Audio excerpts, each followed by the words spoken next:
comblé de grâce. C'est le mot que Carito menait, Luc 1, 28.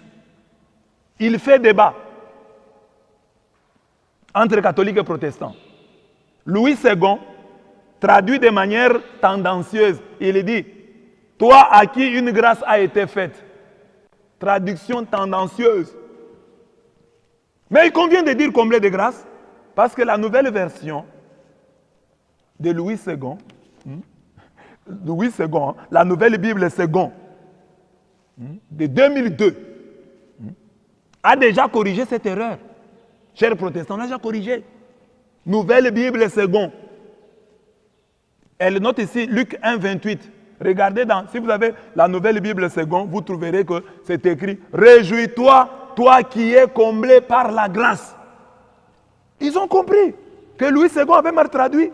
C'était une traduction tendancieuse. Toi à qui une grâce, une quelconque grâce. Mais dans le terme, ceux qui connaissent un peu de grec savent que dans Kekarito, il y a l'idée de plénitude. C'est ainsi que les témoins de Jéhovah, qui ne sont pas les amis aux catholiques, ils ne font pas comme des cadeaux catholiques. Prenez la Bible des témoins de Jéhovah. Vous verrez, ils essayent de traduire littéralement. Et comment est-ce qu'ils ont traduit les témoins de Jéhovah? Ce ne sont pas nos... En tout cas, ils ne nous soutiennent pas. Les témoins de Jéhovah, comblés de grâce, ils ont traduit comment? Ils ont dit, salut, ô toi extrêmement favorisé. Toi que Dieu a favorisé à l'extrême. Toi que Dieu a favorisé exagérément. Ce n'est pas notre version, nous les catholiques, c'est la version des témoins de Jéhovah. Allez leur demander pourquoi ils ont traduit que Carito par extrêmement favorisé. Nous prêchons la Bible. Je vois parfois des gens, quand j'étais à Kinshasa, dans un bus, un pasteur qui entre avec la Bible. Parfois une Bible déchiquetée, déjà abîmée. Il parle un mauvais français. Mais comme il tient la parole, les gens le respectent. Ils se taisent dans les bus pour l'écouter parce qu'il tient la parole, parce qu'il prêche. Même si beaucoup de gens savent qu'il le fait pour son ventre. Mais les gens écoutent. Comme il parle de Dieu, on doit l'écouter. Mais il est favorisé, ce monsieur-là, parce qu'il parle. Nous l'écoutons parce qu'il vient avec la Bible. Parce que s'il n'a pas la Bible, nous ne l'écoutons pas. Mais Marie, comblée de grâce, témoins de Jéhovah disent, extrêmement favorisé. Tu nies la grâce de Marie. Tu dis que Marie est comme toi. Et il y a des pasteurs qui réclament pour eux plus de respect qu'ils n'en ont envers la mère de Jésus, que Dieu a extrêmement favorisé. Ne touchez pas à mes ouins. Moi, je suis un ouin. Je suis un homme de Dieu. Vous blaguez avec les hommes de Dieu. Toi, tu es homme de Dieu. Plus que Marie. La Bible dit qu'elle est extrêmement favorisée. Marie est dans la Bible. Toi, tu es dans la Bible. Marie parle dans la Bible. Toi, tu parles dans la Bible. On parle explicitement de Marie dans la Bible. On parle de toi.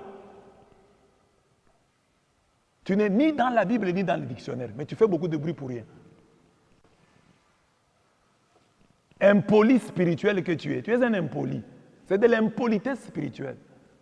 Extrêmement favorisée. Cette femme, le Dieu que nous avons, il est entré dans son ventre.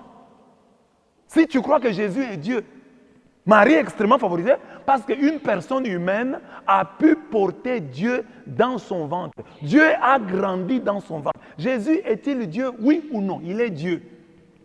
Quand est-ce qu'il est devenu Dieu? Oui, dès la conception. Il est Dieu. Il est Dieu. Depuis qu'il est là, il est Dieu. Il est Dieu de toute éternité. Quand il est dans Marie, il est Dieu. Mais un Dieu fait homme. Mais un Dieu, totalement Dieu, 100% Dieu, 100% homme. C'est ainsi que les mages, à sa naissance, viennent l'adorer. On n'adore que Dieu. Il est Dieu. Et Marie a porté Dieu dans son ventre. Et tu dis qu'elle n'est pas extrêmement favorisée. Toi, tu porteras Dieu dans ton ventre quand? La parole que toi, tu tiens en main, elle s'est faite chair en lui. En elle plutôt. En elle, la parole s'est faite chair. En Marie. Elle a mis Dieu au monde. Elle est allée à la maternité, s'il faut parler ainsi. Et il fallait que Marie pousse. C'est son souffle qui a fait sortir Dieu. Nous tous, nous avons la vie grâce au souffle de Dieu. Mais ce jour-là, Dieu a eu besoin du souffle de Marie. Il fallait que Marie puisse souffler pour que Jésus sorte et que toi tu l'appelles l'homme de Galilée, Jésus-Christ de Nazareth. Dieu a dépendu, il a accepté de dépendre totalement d'une femme, du souffle d'une femme. Et cette femme-là, c'est Marie. Et tu dis, elle n'est pas extrêmement favorisée. Et toi, tu les dépasses parce que tu prêches la parole, parce que tu tiens la Bible, parce que tu as une assemblée. Et tu te moques de Marie, et tu te joues de Marie. Qu'est-ce que la Bible a dit sur Abraham? Je bénirai celui qui te bénira. Je maudirai celui qui te maudira. Et toi, tu maudis Marie et tu es à l'aise. Dans la Bible, j'ai dit, c'est une grande injustice dans le monde des chrétiens. Vous n'entendrez pas les chrétiens parler en mal de Samson, parler en mal de David, mais les chrétiens parlent en mal de Marie. Est-ce que vous avez entendu un chrétien dire, David c'est une enveloppe? Mais facilement les chrétiens disent, Marie c'est une enveloppe. Et il va mettre Dieu au monde. Quand elle pousse son souffle, Dieu sort. Et Dieu pleure. Dieu a pleuré dans les bras de Marie. Dieu a réclamé le sein de Marie. Dieu qui ne dort pas s'est endormi dans les bras de Marie. Dieu a été lavé par Marie. Marie a appris à Dieu comment marcher. Marie a appris à Dieu comment parler. Et tu dis, c'est une femme comme toutes les femmes. Que toi tu la dépasses. Tu n'as pas honte.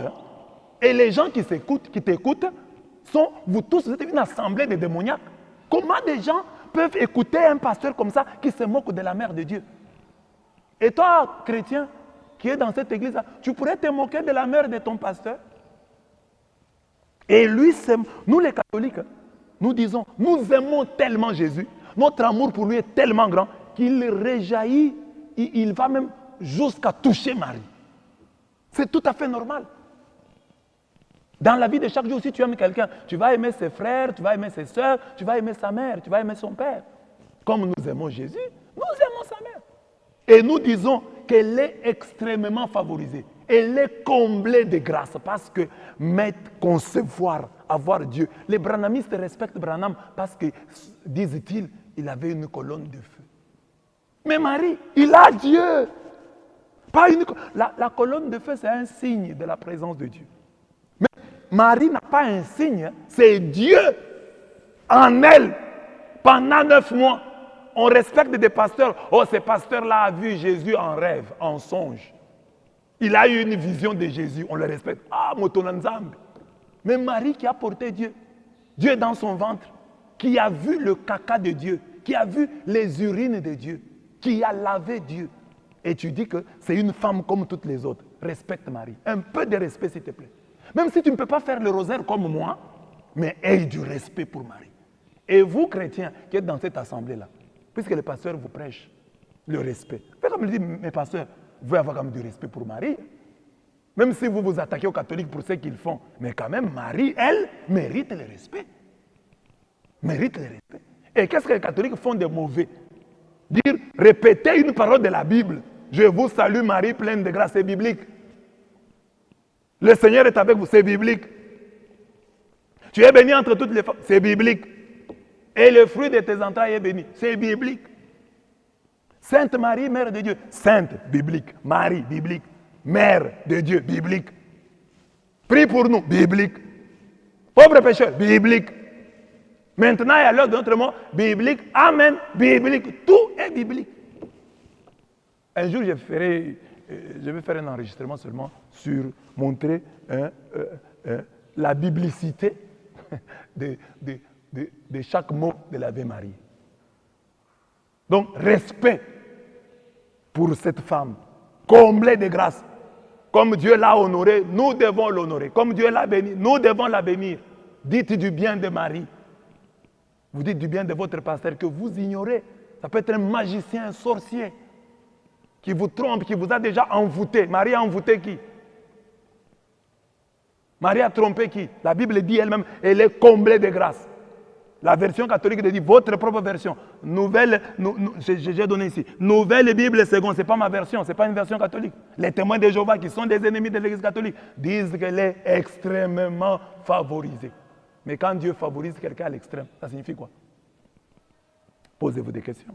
Marie est donc comblée de grâce.